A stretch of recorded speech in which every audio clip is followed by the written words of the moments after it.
Good evening again. Keith Olbermann reporting. This is Countdown on MSNBC. The New York Times is reporting tonight on its website in a story posted within the last hour that top advisors to Senator John McCain had, quote, intervened to protect the candidate from himself, to keep a 40-year-old Washington lobbyist named Vicky Eisman away from Senator McCain during the 2000 campaign for president because, in the words of the Times correspondents, they became, that is, the Washington insiders associated with John McCain, they had become convinced, quote, the relationship had become romantic. The Times says both Ms. Eisman and Senator McCain have denied that there was any kind of romantic relationship.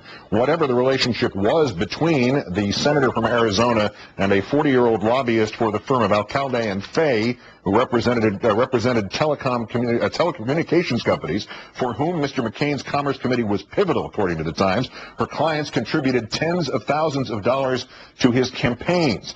The article from the Times, a considerably lengthy one, posted by Jim Rutenberg, Marilyn Thompson, David Kirkpatrick, and Stephen Levitan, several of the top reporters at the Times, concluded here that this female lobbyist, Ms. Eisman, had been turning up with him at fundraisers, in his offices, and aboard a client's corporate jet, convinced the relationship had become romantic. Some of his top advisors, the Times reports, intervened to protect the candidate from himself. I'm joined again by Richard Wolff of Newsweek and frequently of MSNBC, who's in Austin, Texas, and joining us by phone at this hour. And Richard, the phrase here, protect the candidate from himself, intervene. This sounds eerily familiar too. We hearken back to the efforts from members of President Clinton's staff to try to keep Monica Lewinsky away from him 10 years ago and more. Those are eerily similar uses of the language, are they not? Yes, they are, and this is very delicate phrasing from the New York Times. I know that one of the big concerns in terms of the New York Times going to print with this story was the denials from both the central players that there was any romantic relationship involved. But clearly the New York Times is reporting here that there was something else going on, at least in the minds of the people who are closest to John McCain. You don't protect a candidate or a politician from himself if there aren't strong grounds for people thinking that there was something to protect him from. So they tiptoed around it very carefully, but the hints, the suggestions are very clear. And remember, this prompted a very strong, robust rebuttal from John McCain when the story was first rumored to be ready for publication several weeks ago. So I would suspect that we're going to get more of the same strong denials from John McCain moving forward now that they've moved to print. Right, and the denial at this point simply says that Mr. McCain, 71, and the lobbyist Vicky Eisman, 40, both say they never had a romantic relationship. Before I read the rest of that paragraph from the Times story about this relationship between the presumptive Republican nominee for President of the United States, John McCain, and this lobbyist Vicky Eisman, 40 years old, working in Washington, D.C., let me turn now to Jonathan Alter of Newsweek magazine, editor there. John, good evening to you. Hi, Keith. Lay this out for me. Give me an idea of what we're talking about and why this resonates, not just in terms of the 2000 campaign, which seems literally ancient history, as ancient as the Egyptian pyramids, but why does this echo beyond that one and into this race?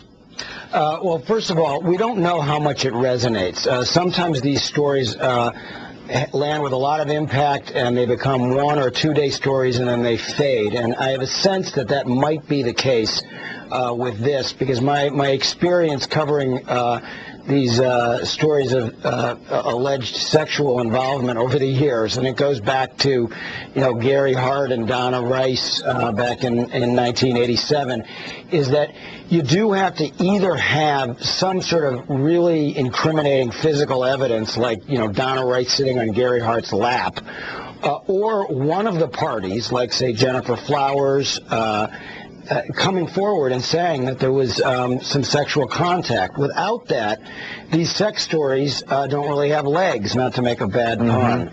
And so, and this story right now is lacking that. Both parties deny there was any sexual activity. So I don't think that part of the story, which is really what fuels these things, because let's face it, people are more interested in sex than they are in telecommunications lobbying activity. Since that's what fuels this, for this story to continue and to really cause serious damage to McCain's campaign, you would have to have more developments coming out now. And I wouldn't rule those out, but there's no indication of them. Remember, this story has been in preparation for quite some time. I first heard about it over the Christmas holiday, and there were rumors about it all through American journalism, and the assumption was that the Times didn't have quite enough to go to print. Now they've clearly now decided otherwise, and it'll be interesting to find out why they made that decision. And obviously, if there is resonance, it's amplified to some degree, because this is not just Senator John McCain and not just Senator John McCain, presumptive Republican nominee, but this is John McCain of McCain-Feingold, and right. ethics above reproach, of a man who was relatively early in his senatorial career, burned by this savings and loan scandal and seemingly becoming the white knight of ethics since. And the point, as the Times said it, I'll read it again directly from their story on this, that after the denials of any romantic relationship, quoting again, but to his advisors, even the appearance of a close bond with a lobbyist whose clients often had business before the Senate committee Mr. McCain led threatened the story of redemption and rectitude that defined his political identity. In other words, whether or not there was anything untoward in terms of his marriage, there may have been the appearance of impropriety between him and a lobbyist, which may even strike a stronger dagger politically, might it not? Well, it might. I was covering that campaign quite intently in 2000 and spent a lot of time with John McCain that year. And actually, this issue of his relationship with lobbyists did surface. He had to go on Nightline with Ted Koppel and answer questions about it because there were some letters coming out of the Senate Commerce Committee during the 2000 campaign that raised some questions about whether he was as pure in his criticism of the role of lobbying in Washington as his campaign would suggest. He weathered that, what at the time was seen as a flap, and since what we're talking about now are concerns that are 8 years old, again, I don't think it's really likely that this is going to somehow, change the dynamic enough that Mike Huckabee, for instance, gets back into this contest.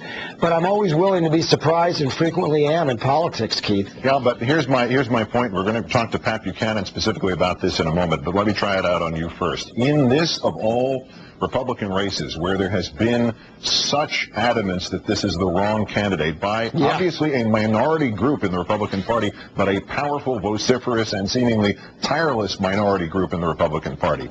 Is this not the perfect storm for John McCain in the worst sense of the use of that phrase, that if anything is going to be picked up and run with, it's a story that involves campaign contributions to John McCain, plus a woman 30 years his junior, plus campaign staffers intervening to protect him from himself, plus material information, lobbying that was done in front of his own Senate committee? Is this not something that, whether there is a there, will be carried along as if there is a there, if not by Mr. Huckabee, then by those who want to see somebody other than Mr. McCain be the Republican nominee, even at this late date?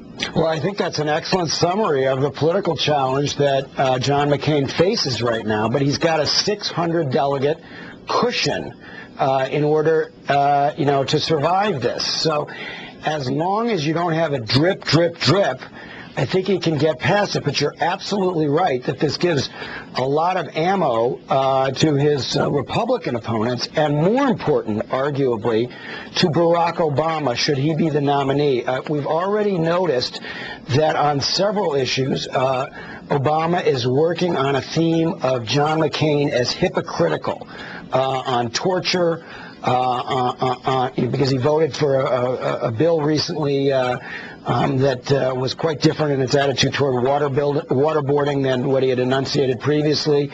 On campaign finance reform, clearly on taxes, Obama has gone after McCain for being a hypocrite on that he was against the Bush tax cuts 8 years ago and is now for them.